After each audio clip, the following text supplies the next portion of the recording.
నా పేరు పెద్దుసిరండి. కార్తీక మాసంలో వనభోజనాలు చేస్తున్నారు గానీ, నాకు నమస్కారం పెట్టడం, థాంక్స్ మాత్రం మీరందరూ మర్చిపోతున్నారండి. మీ తాత ముత్తాతలందరూ శ్రద్ధగా నన్ను పూజించేవారు. మరి నేను ఎంత లాభం చేయకపోతే నన్ను పూజిస్తారో తెలుసండి? హయ్యెస్ట్ విటమిన్ సిని కలిగి ఉన్న ఆహారాన్ని నేనేనండి. మరి నాలో అనేక ఔషధ గుణాలున్నాయి.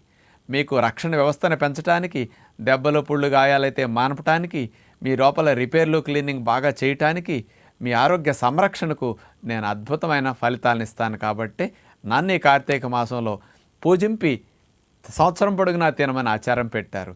నన్ను మాత్రం కాయలుగా ఉన్నప్పుడు వాటిని తీసుకెళ్ళి మొక్కలు కోసి ఎండపెట్టి సంవత్సరం పొడుగునా దాచుకుని మీరు ఆ మొక్కలు సప్పరించటం, పొడి చేసుకుని ఆకటం చేయండి. ఫ్రెష్గా ఉన్నప్పుడు తినటానికి ప్రయత్నం చేయండి. నన్ను మాత్రం నిలవ పచ్చళ్ళ రూపంలో, ఆవకాయల రూపంలో పట్టి పాడు చేసుకోకండి. ఆరోగ్యాన్ని కోల్పోకండి.